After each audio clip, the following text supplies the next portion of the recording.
বাংলাদেশে একটা অভূতপূর্ব রাজনৈতিক পরিবর্তনের প্রায় ১ বছর হয়ে গেল। হ্যাঁ, দেখতে দেখতে ১ বছর।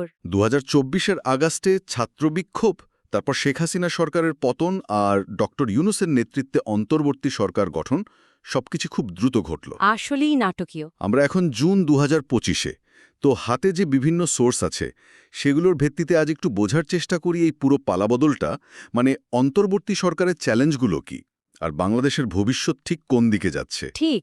আর দেখুন, ডক্টর ইউনূসের ৮৪ বছর বয়সে এই দায়িত্ব নেওয়া, এটাও কিন্তু কম বড় ঘটনা নয়। অবশ্যই। কিন্তু সরকার গঠনের পর থেকেই যে প্রশ্নটা সবচেয়ে বেশি ঘুরপাক খাচ্ছে সেটা হলো নির্বাচন। কবে হবে, কিভাবে হবে, এটাই এখন মূল ফোকাস। হ্যাঁ, নির্বাচনটা নিয়ে তো সব আলোচনা। আর শোনা যাচ্ছে, খবর যা আসছে, সম্প্রতি লন্ডনে ডক্টর ইউনূস আর বিএনপির তারেক রহমানের মধ্যে একটা বৈঠক হয়েছে। সেখানে নাকি ২০২৬-এর ফেব্রুয়ারির মধ্যে নির্বাচন করার একটা লক্ষ্যের কথা শোনা যাচ্ছে। আচ্ছা, একটা লক্ষ্য স্থির করার কথা হচ্ছে, কিন্তু লক্ষ্য স্থির হলেই কি কাজটা সহজ হচ্ছে? মনে হচ্ছে সময়সীমা নিয়েই একটা মতবিরোধ আছে। ঠিক ধরেছেন। বিএনপি সম্ভবত চাইছে যত দ্রুত সম্ভব নির্বাচন হয়ে যাক। তাদের জন্য তো এটাই হয়তো রাজনীতিকভাবে ঘুরে দাঁড়ানোর সেরা সুযোগ। ঠিক। বিএনপি খুব দ্রুত নির্বাচন চায়। কিন্তু এখানেই ডক্টর ইউনূস এবং তার সরকার, তারা জোর দিচ্ছেন একদম অন্য জায়গায়। কোথায়? তারা বলছেন আগে রাজনৈতিক ও বিচারিক ব্যবস্থার সংস্কার করতে হবে, গোছাতে হবে, তারপর নির্বাচন। তাদের যুক্তিটা হলো আগের সরকারের রেখে যাওয়া যে সমস্যাগুলো, সেগুলো সমাধান না করে যদি নির্বাচন দেওয়া হয়, তাহলে তো সেই পুরনো চক্রেই আবার ফিরে যেতে হবে। এটা কি আসলেই সংস্কারের চেষ্টা, নাকি স্রেফ সময়ক্ষেপণ? এই নিয়ে তো বিতর্ক হচ্ছে নিশ্চয়ই। হ্যাঁ, বিতর্কটা বলবি। এদিকে রাজনীতির মাঠের কি অবস্থা?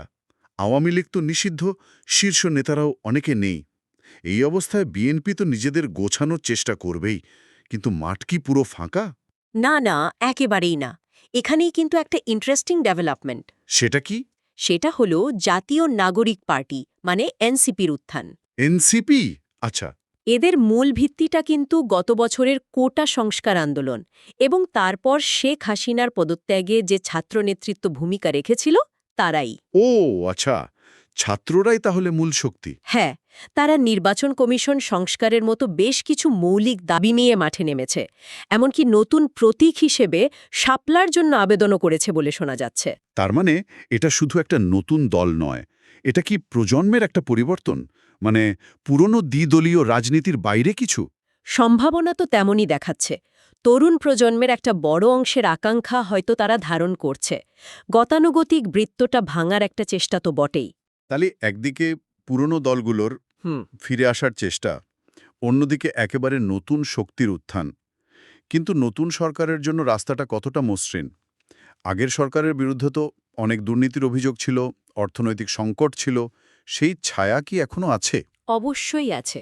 জনগণের মধ্যে এক ধরনের আম, মানে সংশয় বা অবিশ্বাস তো রয়েই গেছে।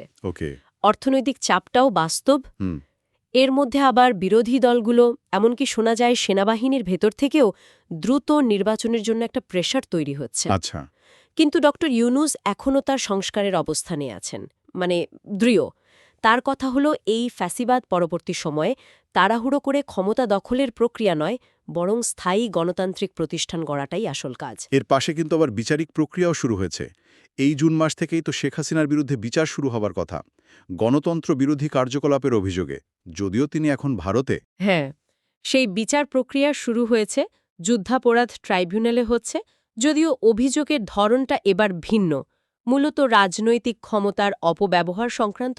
এটা নিয়েও আলোচনা সমালোচনা দুটোই আছে। আর এর সাথে আরেকটা বিষয়ও তো আলোচনায় আসছে, জামায়াত ইসলামীকে কি আবার জাতীয় রাজনীতিতে ফিরিয়ে আনা হবে? হ্যাঁ, সেই গুঞ্জনও বেশ জোরালো। যদি সত্যি সত্যি সেটা হয়, তাহলে দেশের রাজনৈতিক সমীকরণ কিন্তু আরও জটিল হয়ে উঠবে, নতুন মেরুকরণ হতে পারে। এটা খুবই স্পর্শকাতর একটা বিষয়। এই যে এত সব অভ্যন্তরীণ টানাপোড়েন, এর মধ্যে আন্তর্জাতিক সম্পর্কও তো বদলে যাচ্ছে, বিশেষ করে ভারতের সাথে। ঠিক। ডক্টর ইউনূস তো বেশ সরাসরি ভারতের বিরুদ্ধে আগের সরকারকে সমর্থনের অভিযোগ এনেছেন, ষড়যন্ত্রের কথাও বলেছেন। এটা তো একটা বিরাট শিফট। নিঃসন্দেহে এটা খুবই বড় একটা কূটনৈতিক পালাবদল, আর এর প্রভাবও কিন্তু দেখা যাচ্ছে। যেমন? যেমন ধরেন, একদিকে ভারতের সাথে দূরত্বটা বাড়ছে, অন্যদিকে চীন, বাংলাদেশ আর পাকিস্তানের মধ্যে যোগাযোগ মানে কূটনৈতিক তৎপরতা অনেক বেড়েছে। সফর বিনিময় হচ্ছে, আলোচনা হচ্ছে। তার মানে কি বাংলাদেশ চীনের প্রভাব বলয়ের দিকে ঝুঁকছে? পর্যবেক্ষকরা তো সেটাই মনে করছেন। এর ফলে এই অঞ্চলের যে ভূ রাজনৈতিক সমীকরণ তাতে একটা দীর্ঘমেয়াদী প্রভাব পড়তে পারে। হুম। তাহলে যদি একটু গুছিয়ে বলি, একদিকে ক্ষমতার শূন্যতা পূরণের লড়াই চলছে, পুরনো শক্তি বিএনপি, নতুন শক্তি এনসিপি। অন্যদিকে সংস্কার আগে না নির্বাচন আগে, এই বিতর্ক। হ্যাঁ, সাথে আছে আগের সরকার প্রধানের বিচার, জামায়াতের অন্তর্ভুক্তির মতো সংবেদনশীল বিষয়। আর সবচেয়ে বড় পরিবর্তন হয়তো আন্তর্জাতিক সম্পর্কে, ভারত থেকে চীনের দিকে ঝোঁকা। একদম। আর এই পরিস্থিতিতে চ্যালেঞ্জগুলো কিন্তু কম না। কি কি চ্যালেঞ্জ দেখছেন প্রধানত? দেখুন, প্রথমত এই যে তরুণ প্রজন্ম, বিশেষ করে এনসিপির মাধ্যমে যে আকাঙ্ক্ষাগুলো উঠে আসছে, সেগুলোকে কিভাবে পূরণ করা হবে।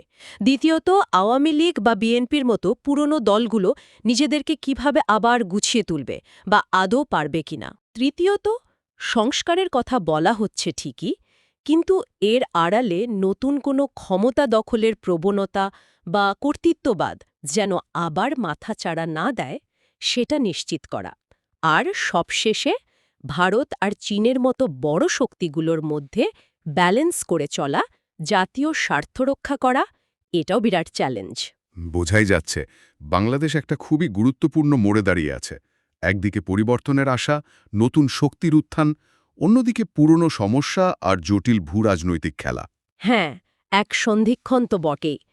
তবে এখানে একটা জরুরি প্রশ্ন কিন্তু উঁকি দিচ্ছে, যেটা নিয়ে হয়তো আমরা এখনো যথেষ্ট ভাবছি না বা আলোচনা করছি না। কি সেটা?